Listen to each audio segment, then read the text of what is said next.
Okay, I've got the signal that we can get started. Good afternoon, everyone, and welcome to our webinar on the interactive water quality maps, tracking progress for Minnesota's nutrient reduction strategy. Let's walk through our agenda today. Hang on.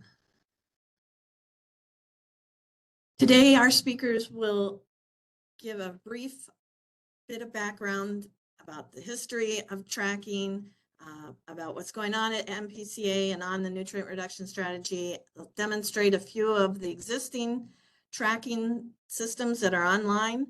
We've got representatives of the Department of Agriculture and the Board of Water and Soil Conservation, Soil Resources, to speak about how these trackers are used in part. And we also have a speaker talking about what's coming ahead.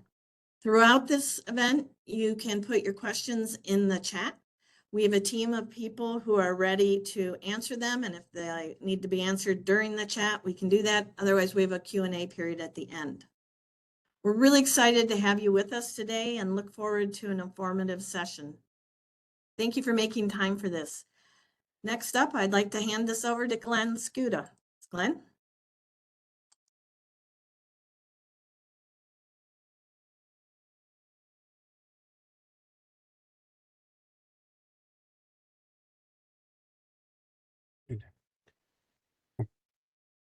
That's focused on addressing. Was I muted? Do I need to start over? Okay, sorry about that. Good afternoon, everybody. Thanks for making the time to join us today. I'm Glenn Skuda, and I'm the Watershed Division Director here at the Pollution Control Agency. The Watershed Division is one of the groups of folks here that are responsible for helping to protect and restore waters in our state. You and I, like most, if not all, Minnesotans care about protecting and improving our waters. So today our focus is on one of our state's most significant interagency water protection projects, the Minnesota Nutrient Reduction Strategy. So the strategy is a framework that captures what we know about nutrients, namely nitrogen and phosphorus, and their sources, and also offers options for reducing nutrients in our water. For more than a year, teams have been working at updating and revising Minnesota's nutrient reduction strategy. So to keep you updated on the progress that we've been making, we've been holding a series of webinars, and today's event is another one of those. So if you want to listen to earlier events, you can access them via the QR codes that are on your screen right now in those slides, both the kickoff event and the river nutrient webinars that we had.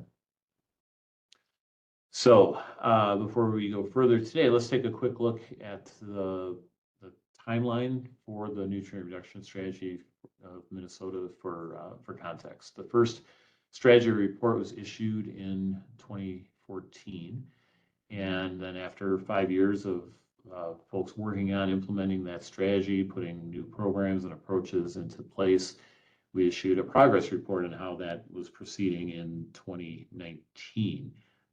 So 2019, 2020 is right about the turn of the year. So that was not an update to the strategies and such. That was really, it was a progress report on the original strategies. So, but now this year at the end of 2025, we will be issuing a final updated strategy. There'll be public comment and such before then, but by the end of the year, we hope to have the updated strategy published. So like the original strategy document, the 2025 update will state, what we know about nutrients and what needs to happen to reach goals for 2040 for reducing their levels in our waters. So the Minnesota Nutrient Reduction Strategy is quite significant in its very large scope and challenge, and its time span covering 25 years of effort from the original strategy in 2014 to hopefully achieving those 2040 goals. It's also significant because of the large number of individuals and organizations that are working together to do their part to improve and protect our waters from excess nutrients.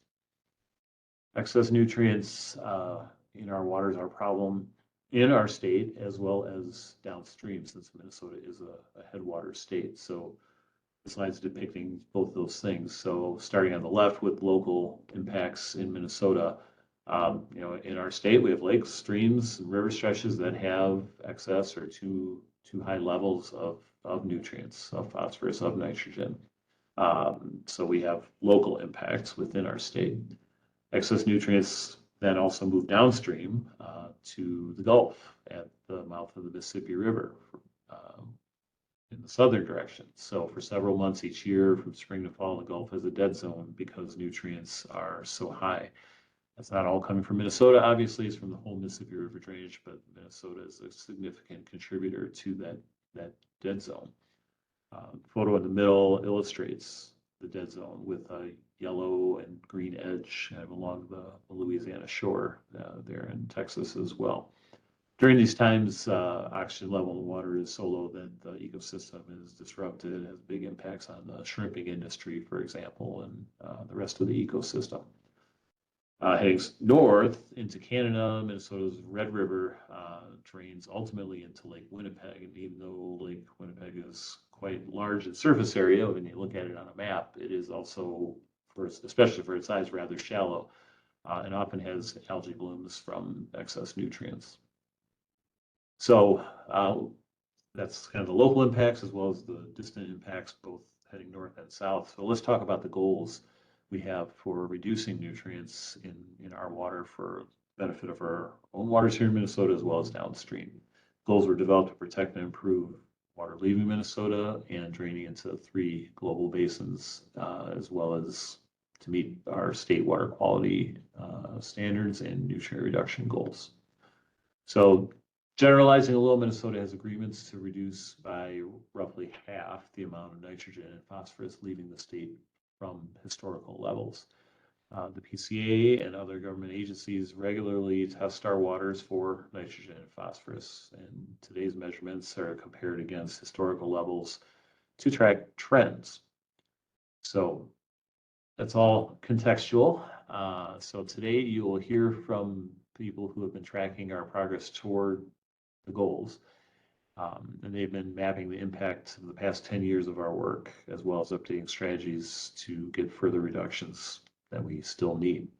So please notice, as you see the list there, that people on the nutrient reduction strategy tracking progress working group come from 7 different organizations, government, research, public entities. So quite a collaborative effort. Updating and implementing the nutrient reduction strategy is just a huge water protection and restoration project. There are 6 work groups, as shown in the 6 boxes on your slide, with over 50 people working to update the overall strategy. And I serve on the steering team partially representing Pollution Control Agency as one of the several organizations on that steering team. I also want to point out that you can use the progress tracking tools that will spotlight today to see what's happening at the state level, or you can see more locally what's happening to a water body, your cabin, your land, your neighborhood. These are free tools. You have free access to these interactive maps and trackers. There's one you'll see today that's not yet launched quite yet. You'll get a sneak peek of that one as well, but otherwise these are available for you. Lastly, before I pass the microphone, just thinking ahead, staying involved as we progress through the rest of this calendar year onto ultimately the issuing the final document, but before then will be public comment period and such. Here's ways to stay involved. So you can sign up for our newsletter, again, QR code and webpage indicated on the screen for you right now. Also, you can follow us on social media where we're posting periodically about updates of this overall effort. And just check the MPCA webpage periodically for future updates and future events like this one. So there's a lot more to come over the next several months of this calendar year. So again, thanks for your time this afternoon. And Matt, on to you. Thanks, Glenn. Hello, I'm Matt Drewitz. I'm a research scientist here with the Minnesota Pollution Control Agency, and I'm going to go over a little bit of the history of tracking progress. So next slide. So in Minnesota, we started to really collect data for tracking purposes in the 1970s after passing of the Clean Water Act. And over time, data on water quality and programs that support on-the-ground implementation efforts and public outreach is beginning to be cataloged, starting in 1970 through the 1990s, where most of the information was like in hard copy reports, and which many of you remember those old 3-ring binder reports. So those reports are great, but they're really hard to access that information for the public, and were out of date as soon as they were printed. And so then later we progressed in the 1990s, and we pivoted towards websites where information could be gathered and shared to wider audience people. And so progress was being made there, but many of those documents were just kind of electronic copies of paper reports, not interactive. But in the last 10 years, though, we've seen a transition to online interactive trackers that allow the user to better connect with the data and understand what's being tracked and how progress is being made. Today you'll see several of those types of applications. In the future, we are looking to develop an interactive dashboard to further enhance the experience of using these interactive trackers. Next slide. So there have been several forces for change for improving how we track water quality, including the development of the Minnesota Nutrient Reduction Strategy and having long-term goals for nutrient reduction and implementation efforts. And so that's been a real big driver. And also just the increased needs for reporting for actions related to the Minnesota's Clean Water Legacy Act. And we've had also a number of advances in technology in collecting, analyzing, displaying data. And we've had advances and increases in our water quality monitoring data, how we do our watershed strategies through the watershed restoration protection strategy process, and through our watershed plan development over the last number of years. Next slide. And so today we'll be showing you online trackers that are available now, publicly accessible and easy to use. And these web-based trackers display data in maps so you can zoom into an area of interest. Data can also be shown visually through graphs and charts, and data can also be available in tabular formats as well. And these trackers show information about how water quality, adoption practices, and participation of Minnesotans in programs that address these nutrients can be shown. Next slide. And so the benefits of these trackers you will see today is that they're not only support the tracking for the nutrient reduction strategy effort, but also are important for other watershed focused work here in Minnesota. And this includes, but not limited to, evaluating progress of restoring impaired water bodies, tracking the production of lakes and streams that have good water quality today, but have declining trends, assessing goals for best management practice adoption for local watershed plans, and tracking other pollutants of concern beyond nutrients like sediment and hydrology impacts. Next slide. So we'll be working on developing a centralized dashboard over the next few years that supports the Minnesota Nutrient Reduction Strategy effort. And this dashboard will bring all the online trackers and maps into one place, and it'll provide additional background information at the user's fingertips, and will include other interactive tools like story maps and include video and tutorial content. This dashboard will ultimately help you as the user see progress in various aspects of the Minnesota Nutrient Reduction Strategy in one place. The platforms for constructing these dashboards are evolving very quickly, and we'll be evaluating the best options to consider as we move forward for that effort. And in the interim, we'll be creating an independent website later this year that will provide enhanced content for the public and additional background materials. So that's kind of the background in history. So now I'll turn it over to David Miller, and he'll lead off the demonstration portion of today's webinar. All right, thank you, Matt. Hi, everybody. My name is David Miller, and I work on data analysis and reporting for the Watershed Division at the MPCA. I'm part of the progress tracking working group that was mentioned earlier with the nutrient reduction strategy, and I've been working with that team to update our existing tools and also to develop new ways to track progress towards meeting our water quality goals. My role on the team is primarily building and maintaining the BMP or best management practice tools that we use, and I'll talk about some of those today. There's 2 online tools that I'll be highlighting that track the level of non-point BMP adoption in Minnesota. These tools both use the same underlying data, but at two different points of view. The first is a higher level, more global view of BMP implementation within the drainage areas used by the nutrient reduction strategy. And the second is a more detailed local level look at BMP projects. The data set includes many state and federal BMP programs, such as from the NRCS, Bowser, MDA, and MPCA. And we don't claim to have captured all of the BMP funding programs out there, and we don't have all the privately funded BMPs. But with these tools, we can start to look at past successes and begin to gauge the scale of BMP adoption that might be needed in the future. So let's look at the first one with the higher level global view. To find this tool, there is a link here. Also, you can go to the MPCA Minnesota Nutrient Reduction Strategy webpage, and there's a link called the Best Management Practice Adoption Summary Statewide.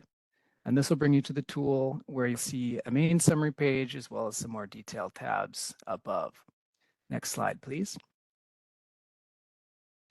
So here now we're looking at this tool.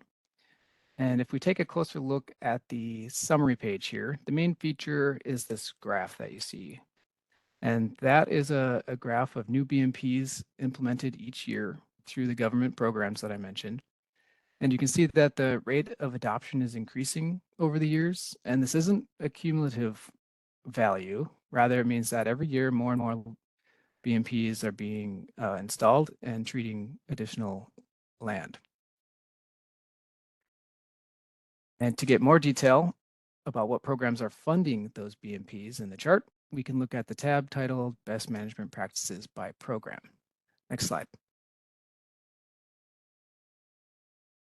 So here's a similar looking chart, but now it's focused on one BMP at a time. In this case, cover crops is selected, and the colors making up the bars are the different programs that are funding the practice.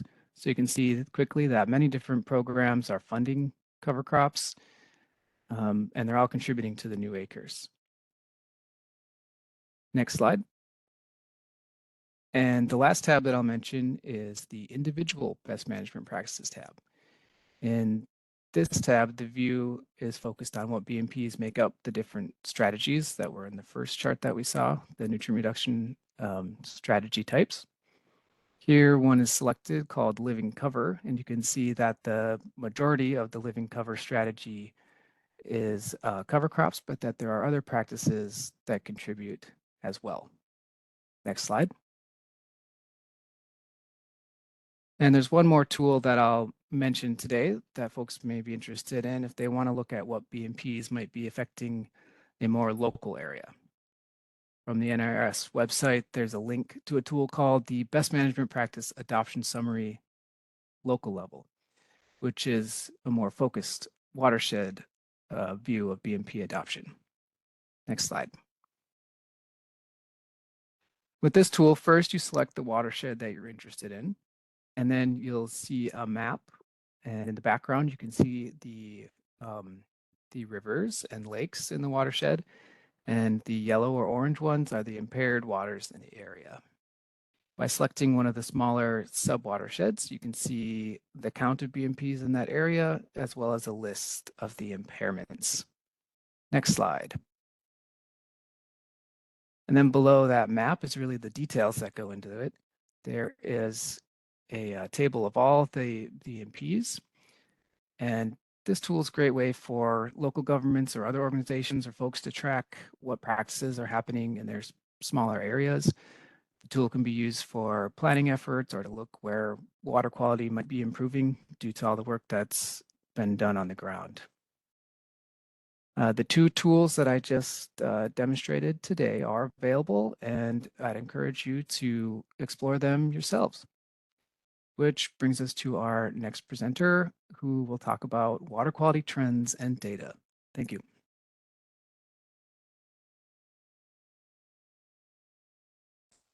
Thank you, David. My name is James Jans, though most people call me Jimbo, and I'm a hydrologist here at the Minnesota Pollution Control Agency. And I would like to talk to you today about two different data viewers that represent loads, trends, and concentrations. And all of this information is in the nutrient reduction strategy. This is a place where you can interact with them on a little bit more of a personal basis, as well as get this information today if you're interested. Next slide, please. The first is long-term stream trends in Minnesota data viewer.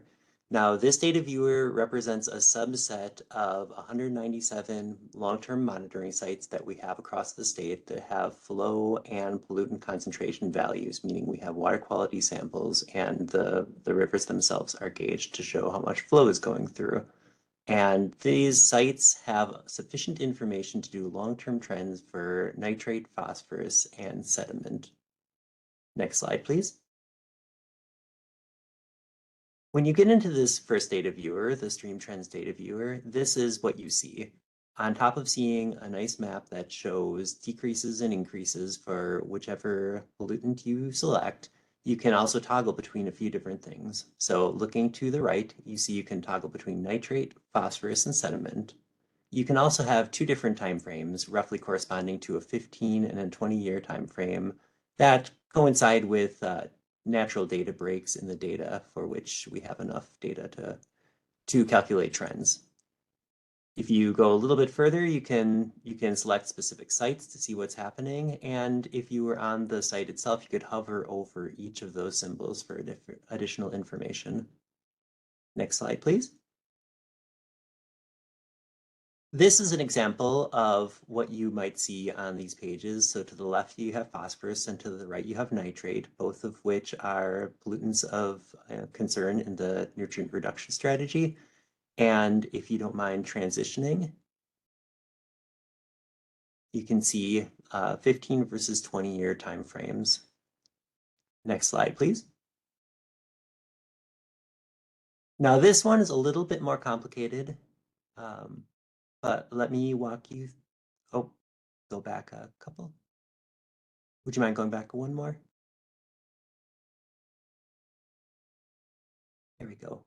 To the left, you have phosphorus, and to the right, you have nitrate. And what you're seeing are flow-corrected trends versus non-flow corrected trends. And the flow-corrected trends do a better job of telling us what's happening on the landscape. For example, with all the management practices that David was talking about, might be reflected in these pretty accurately. When you see non-flow corrected trends, that includes the variability of rain events and flow from year to year. So some people might wonder, okay, I also want to know what's happening regardless of flow. And this is what it'll show you. Please transition to the next. And you can see an example of this if you look to the right for nitrate on the lower Minnesota River over by roughly Mankato area. If you have flow corrected trends, you see a little cluster of decreases when you have flow corrected trends. And to the right, you still have a couple, but not as many. What that's showing me is that while there is likely being some progress made for things like management practices, there's also been a lot of water moving through the system, especially between the years 2016 and 2019, which added more pollutants, basically causing a canceling out type of scenario. Next slide, please. Last one for this data viewer is what we sometimes affectionately call the pickup sticks diagram. Each of these lines corresponds to an arrow that you saw in the previous slides. And what it is meant to do is to communicate the order of magnitude differences between some of the trends. As some of you might know, we have very widely varying degrees of water in northern versus southern Minnesota in terms of how clean they are. And you can see that a site that might have a low concentration is slowly decreasing, might be very different than one that's coming from a very highly polluted state and is decreasing quickly, and vice versa for increases. Next slide, please. My second one I would like to show you is the Watershed Pollutant Load Monitoring Data Viewer. Now, this is a data viewer that does a lot of different things, so I'm just going to focus on a couple of them very briefly. I think it's a powerful data viewer, and anybody that's really looking to dive into the data, I would highly encourage to check it out. Next slide. This is a view in the data viewer where you see pollutant levels across the state, and you can really get a feel for the different levels in different areas of the state. In this case, what we are looking at is phosphorus. And you can choose between different pollutants, 2 different types of phosphorus, 2 different forms of nitrogen, and total suspended solids. The other thing you can do is, if you're interested in specific watersheds, next slide, please. You can select those specific watersheds. So in this case, you're looking at a couple sites from the Mississippi and the Minnesota, and you can really see some pretty clear differences in terms of total phosphorus coming through those systems. Next slide.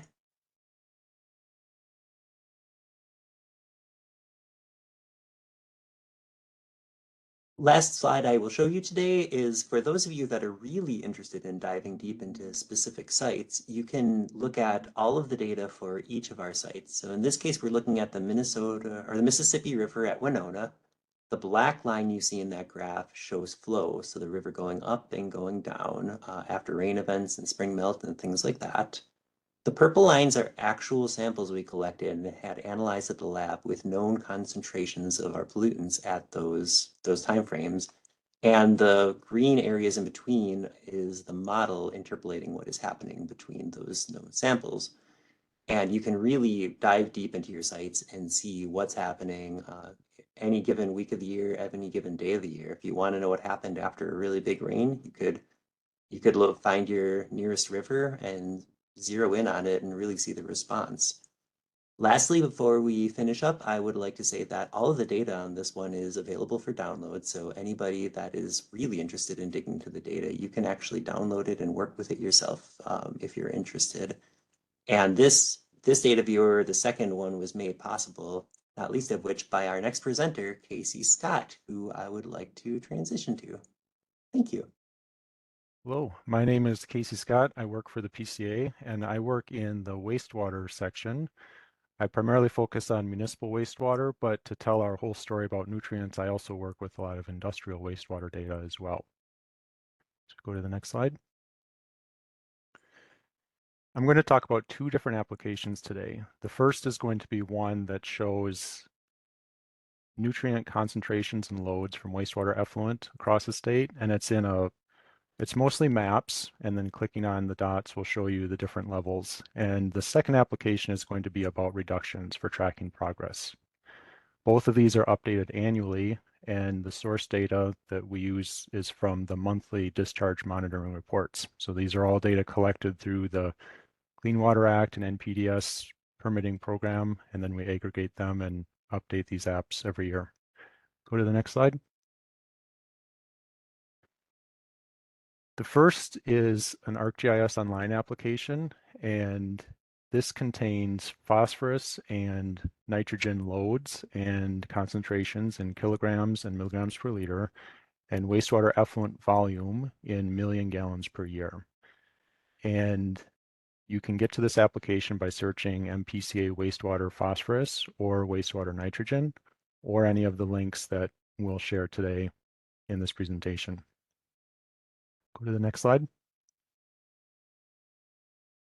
To get started, you can either zoom to a watershed or an area of interest, or you can search for a specific facility or town, and that will zoom the map.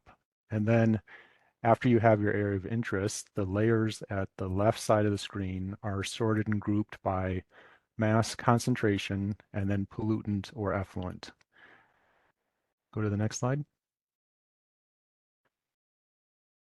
Clicking on any facility will open a dialog box that will show you the mass or concentration or volume for the previous 3 years, and the same applies for watersheds or basins.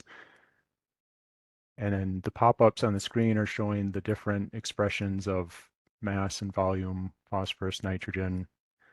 I don't have one showing flow, but that's here as well. Go to the next slide. The other significance of this map is, in addition to showing facility level data, it's also aggregated to show at different scales: watershed, statewide, basin scales or globally the major basins, so the Gulf of Mexico, Lake Winnipeg, or Lake Superior.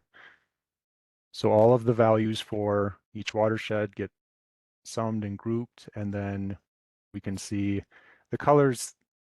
This is nitrogen, and we're really seeing where the most facilities are, where we have the most effluent, and you can see a lot of the state and effluent is going through the Gulf of Mexico. And so this application really highlights the importance of our work with the EPA Gulf Hypoxia Task Force, because a large part of the state contributes to that hypoxia zone. And then expanding any of the pollutant or measure, there's a drop down to the left of them, and you'll get a list of, do you want to see the facilities as dots? And then do you want to see the major basin, the basin, or the major watershed? Go to the next slide. The other application that I'm going to talk about is a dashboard, and this one is focused on reductions. So it's the data set has multiple years, and it lets you pick a baseline year, and then it compares it to the current year, and it'll show a map and a graph to indicate reductions over the selected time period. And then it also has facility level detail, so we can see the impact of specific projects or TMDLs in the watershed. Go to the next slide.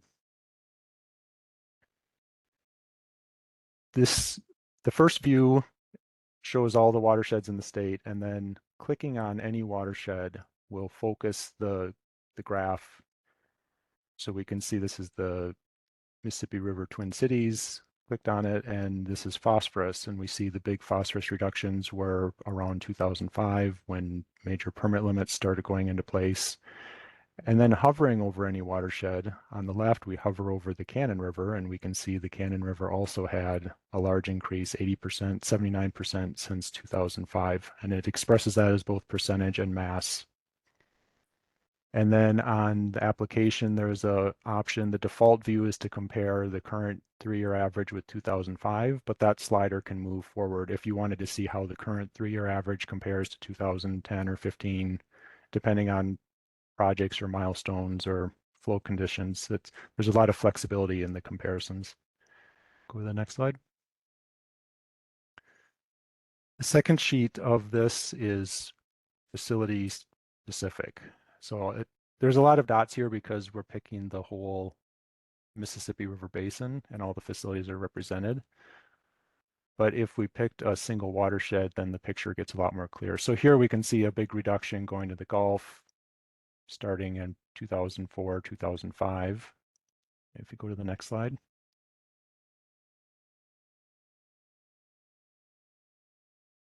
If we focus it down to a single watershed, the picture gets more clear. This is the Cannon River again, and we can see there was a big reduction around 2012. And because it's the green and the blue bars getting smaller, there were Faribault and Northfield got permit limits, maybe Owatonna, because they're both blue, it's kind of hard to tell, but we can, hovering over those bars would tell you which facilities they are and what their loads were before and after the decrease. So we can really track progress on a local scale for permit limits and projects that have taken place. Go to the next slide. That's all I had for today talking about maps, and our next speaker is Reed. Take it away. Thank you, Casey. My name is Reed Christensen. I'm part of the Minnesota Department of Agriculture, where I supervise our fertilizer non-point section's Clean Water Technical Assistance Unit. What I bring to today's interactive MAPS webinar is expertise in long-term tracking of agricultural conservation practices. And like the other speakers, I'm part of the Tracking Progress Working Group that's updating Minnesota's nutrient reduction strategy. In today's presentation, I'll be emphasizing the importance of tracking the story of agricultural conservation over time, and noting the importance of linking our land management with water quality. Next slide, please. So imagine you're trying to navigate a ship in the middle of the ocean without the stars, or a compass, or GPS. You'd constantly be lost, unsure of your direction, and at risk of running aground. Similarly, without consistent tracking of our conservation efforts, we're essentially navigating blind. So we won't know if we're on the right course to achieve our water quality goals. And equally important, we're not valuing or doing justice to the efforts made to date. Tracking the same stuff over time is absolutely crucial. It's the only way to measure progress. Are our conservation efforts actually making a difference? We can and we should do this at multiple scales. And as you've already seen, we are doing this at multiple scales from local all the way up to the state. Tracking is also the only way to identify trends. Are we moving in the right direction? It's the only way to demonstrate our impact. And that's our collective impact due to all of our programs and our partners and all of the implementation that landowners and farmers are doing across the state. And it's the only way to adapt and improve. If we see something isn't working, we can adjust our strategies to try new approaches. I think this is especially important for the amazing watershed approach we have here in Minnesota. Improvement also applies to adding new stuff like over time, like the remote sensing work for sensing tillage and cover crops on our landscape. Right. So for right now, I'm going to do a very, very simple example here for you on where I see the importance of tracking over time. And this example is purposely decoupled from the tools you saw below, above, and the ones you're going to hear about in a moment, just to focus in on something really simple. So the dot you see on the left of the screen in that chart is the conventional tillage or intense tillage estimate from the 2022 Census of Agriculture. It's one dot showing about 50% of our cultivated land is intensely tilled or uses a conventional tillage system. And that's a really good data point. It really gives us a sense of where we're sitting at this point in time. But I immediately question, like, well, all right, 50%. Are we getting better or are we getting worse? And that's where having time series and being able to track this information over time is so important. You take that one data point and add an additional 30 years onto it. And now we can we have a lot more information. We can start to see that trend, and we can highlight and start to make some decisions about that trend. Next slide, please. We could also start to link things together. So it takes long periods of time, decades maybe, to evaluate trends in water quality. Well, we equally have to be collecting information on our conservation activities to be able to make linkages between what we see in water quality and the trends we see in water quality and what we're actually doing on the landscape. But further, we can take advantage of these trends and information about the rate of change over time to maybe set some goals and to kind of compare where we are now to where we maybe want to be and estimate timelines associated with those goals. Next slide, please. So quick takeaways on this here. Long-term information lets us look at trends, lets us understand where we are, what has worked for us, how much further we need to go, what kind of information we need to provide, and what kind of essentially education and marketing that should be accompanying these various conservation practices. Hopefully we're going to be able to link those management activities to water quality. And my favorite here on the screen, this last bullet, just being able to see the adoption relative to maximum implementation estimates. I'm excited about that, and I'm actually excited to hear in a few minutes a little bit more about where we're going on that front. I'll stop there and I'll turn it over to Marcy Westrick. Good afternoon, and thank you, Reed. To add on to a little bit of what Reed said, I'm going to talk about a little bit why we feel trackers are important. And to introduce myself, my name is Marcy Westrick. I am the Central Region and Grants Manager for the Minnesota Board of Water and Soil Resources, also known as BWSR. For those of you who may not be familiar with BWSR, we are one of the state agencies that play a key role in water management in the state. We are a state board that's comprised of 20 members of local government officials and citizens at large appointed by the governor, as well as the representative from the Minnesota Pollution Control Agency, the Minnesota Department of Agriculture, the Minnesota Department of Health, the Minnesota Department of DNR, as well as the University of Minnesota, and those members are appointed by their respective agencies. Next slide, please. BWSR's mission is to work with partners to protect and improve Minnesota's land and water resources. And we do this primarily through funding and support to local and tribal governments who play a key role in conservation across the state. These really are the boots on the ground who provide technical and financial assistance to landowners to get best management practices adopted. BWSR also oversees the state's comprehensive local watershed planning. This planning effort aligns local values with state strategies. These plans are locally developed, locally adopted, locally owned, and locally used. Partnerships developing these plans have spent a lot of time determining issues and goals based on input from the state and data collected, as well as local values. These plans are multi-jurisdictional, watershed-based, and they have specific measurable water quality goals. Next slide, please. As part of the work that we do track conservation practices that go into the ground that are funded by our programs.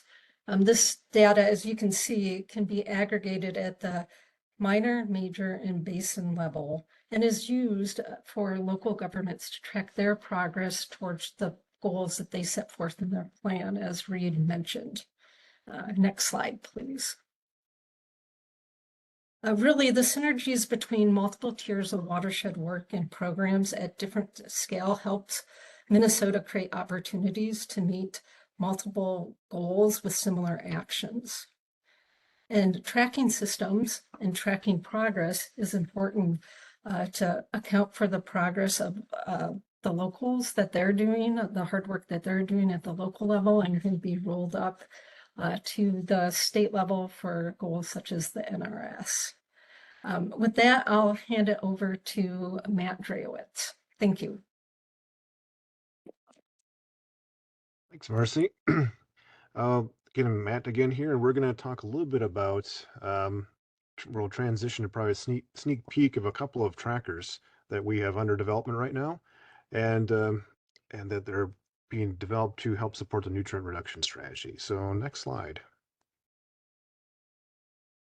We'll be demonstrating a set of new trackers called the Best Management Practice Effects Estimation Tools, or BEAT. We've had a positive feedback from users on previous online trackers, and that's been kind of helping drive us towards developing this new set of trackers here for users.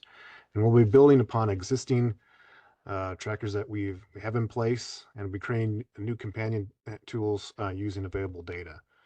And we believe that these the trackers, like the ones that David will demonstrate here shortly, will help better meet the needs of the Minnesota Nutrient Reduction Strategy, and these trackers will help easily develop planning scenarios and report progress on practices being implemented. So I'll turn it over to David Miller again, and he'll provide you a demonstration of these tools that are currently under development. All right. Hello again. First, I'll be talking about this BMP Effects Estimator tool, or BEAT Planner, which is a new calculator tool that is designed to be an easy way to estimate pollution reductions from a scenario of future BMPs, and the user gets to enter all those BMPs and make their own scenario. Next slide.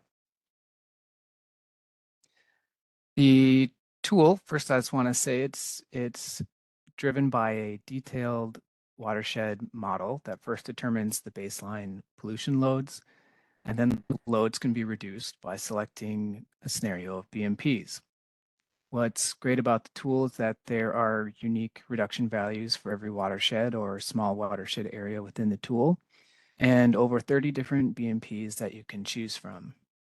And after choosing the BMP scenario, the tool gives a summary below that includes the total estimated pollution reduction, and it will also be able to export that scenario to another tool that I'll be talking about later.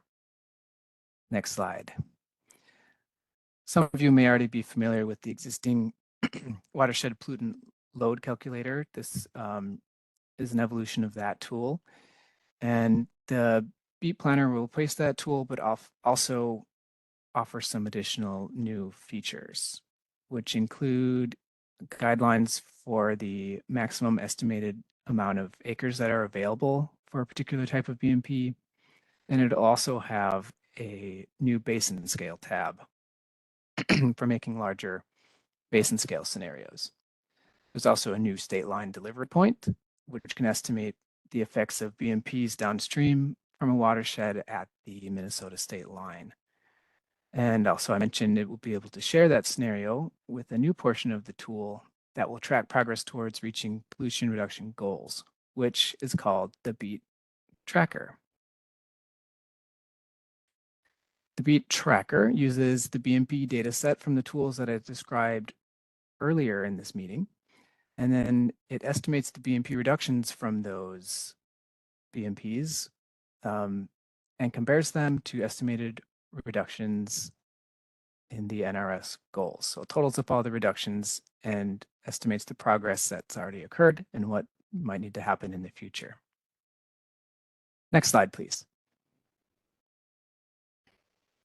It does this by using the BMP reductions from the BEAT planner and applying them to the acres of the existing BMPs. And then the result is a map of how much pollution is estimated at the small watershed level, as well as the total reductions from BMPs that the tool then compares to the total reduction goal from the NRS. Next slide. In addition to accounting for existing BMPs, the tool can also include progress towards meeting the reduction goal from an additional BMP scenario, which could have been developed from the BEAT planner calculator, and also allows for other sources of pollution reduction, such as an estimate of private BMP adoption, and also even future point source reductions can be included as well. We're looking forward to making these tools available to the public and hope that you will find them useful. They'll be out shortly. And if you have any feedback or suggestions at any time when you're working with these tools, don't hesitate to contact myself or someone else from the team. We are always happy to hear how they're being used and how we may be able to make improvements. Thank you, everybody, for your time, and I'll pass it off to Corey. Thanks, David. My name is Corey Layfield. I'm the Nutrient Reduction Strategy Coordinator here at MPCA. And I'm going to moderate our question and answer session. If you have a question, would you please share it in the chat? And I'm keeping a running list of questions going. And there's also a link to a short survey that we'd appreciate your feedback on. So the first question that we've had is for Casey. Could you please talk about how do you define the facilities that you mentioned in your tracking? Yes, and those are wastewater facilities that have NPDES permits to discharge the surface water. And there are about 1,000 of them in Minnesota. And then there's another 400 permits that treat wastewater but don't discharge it to a surface water. They dispose of it other ways. Great. The next question is there any data collection or / tracking of well water quality measurements with a follow-up? Really what I'm asking is if there's an integration of well water data measurements into these dashboards. And Matt, would you please take that question? Sure.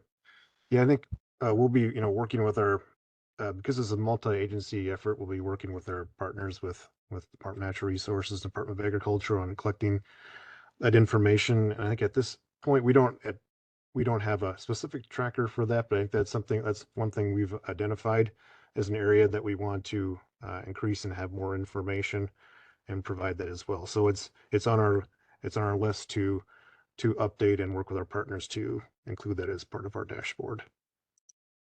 Thank you. Next question is, I want to download all the data. What format is it in? Jimbo, I think I'm going to ask you to go ahead and answer that one.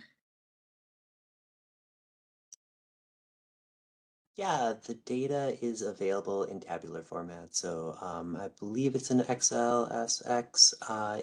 If not, it's a CSV. It should be openable in Excel in any case. You, Jimbo. All right.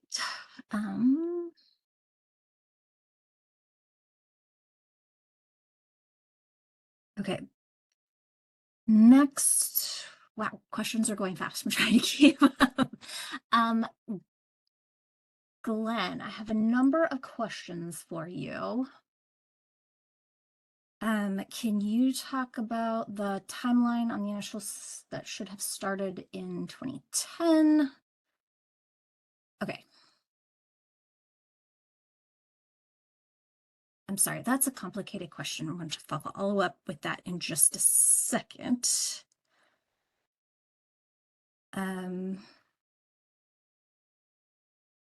Are the reduction maps due to BMPs assuming people are implementing BMPs, or are they based on verification that BMPs are actually being implemented? Matt. And so in the beat estimator tools, we look at both. We look at both existing practices from government programs, so the ones that we've collected through that David had shown kind of through the federal government programs and state government programs. This is the Clean Water Fund, and so we have a good sense of those practices that have happened in the past, so we can put those into the system. Then also we got the ability to use kind of the model data to predict if estimate future adoption of practices and how that would be included as well. So it's kind of looking at both within that. Thanks. And then really quick, does BEAT or any other program estimate reduction of end leaching to groundwater? We utilize the some modeling efforts for surface water modeling. It does take into account some of the groundwater impacts from the practices from shallow groundwater to some degree. So. All right. And then Glenn, I have a couple of policy questions for you. I'll start with the first one. The timeline that was presented in the initial slides should have started in 2010. The Minnesota State Legislature directed MPCA to develop a rule to protect aquatic life in surface waters in 2010. The decision was made to delay work on the RPAL until the revised NRS is in place. What is the executive branch's legal authority to ignore legislative directive for 15 years? Well, I'd ask to say that work has been ongoing on that. We haven't yet adopted the water quality standard for nitrogen that's, I think, referred to here. But there has been a lot of scientific work being done on that over the years. The more recent decision of yes, since we have this large nutrient reduction strategy effort going on, rather than getting ahead of that, that we will follow this work of putting this report out with the strategy, or excuse me, with the standard issuance. The work is ongoing with that. So we understand that some folks are not happy with the pace of progress on that. It was slowed initially with delay of information from federal EPA. Then we need to do some of that scientific work. And then the ongoing implementation of nutrient reduction work is also very complicated. So we are progressing with that. We released the wastewater nitrogen strategy last year, and part of that is related to issuing that standard. So that work is progressing, but we understand that it's not, the pace of that has not been what folks have been very satisfied with. The second question following that talks about MetConsul data showing that the Mississippi River at Red Wing shows no progress in reducing nitrate levels over the last 10 years. Why should we trust that the PCA be more successful over the next 10 years? Well, I think that is one data point, and as we showed in this webinar, there's a lot of other data points showing places where there is progress being made. So it is a mixed bag. There are places where nitrates are getting worse. There are places where nitrates are getting better. In terms of will we be more successful over the last 10 years, I would point folks to that progress report from about 5 years ago that shows the variety of programs and practices that have been put in place that often take a while to kind of kick in. It takes a while for a train to build momentum as it's leaving the station. So a lot of those programs have only been functioning for a few years. There's progress being made in things like the Forever Green program of developing alternative crops. There's much more acceptance and interest and money going into things like water storage in the Minnesota River Basin, for example.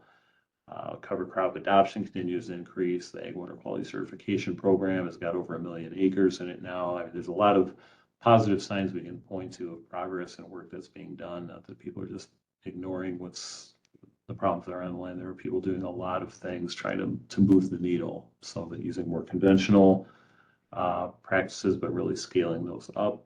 Others being very cutting edge with new crops or alternative crops, and potentially returning to older crops, so to speak. You know, getting more hay back on the land, getting more oats back on the land, things like that. So this is a large, complicated system, and can't just look at one monitoring location or one data point. We have to look at the full picture. And we can't throw up our hands and say we haven't had success in the past, we're not going to have success in the future. We have to keep building on the progress that we have been making, keep building the momentum of the efforts that have started over the last decade so that they will start to bear more fruit moving forward. Thanks, Glenn. I think we have time for one more question, and I'm going to go ahead and ask you the one that everyone wants to know about. Is the federal funding chaos going to affect these efforts? Well, we sure hope not.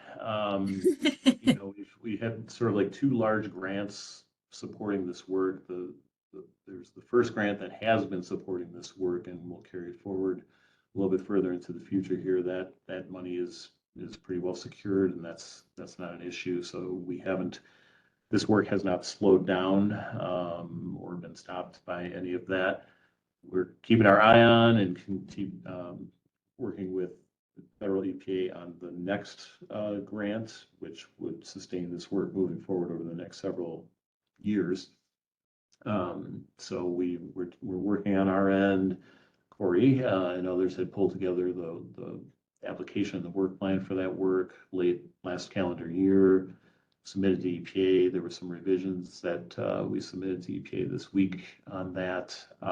So we're hopeful that we'll be seeing that application accepted, that grant given, and that money coming. So no one can fully predict the future, but we are doing everything on our end to align ourselves, get ourselves in line to get this funding.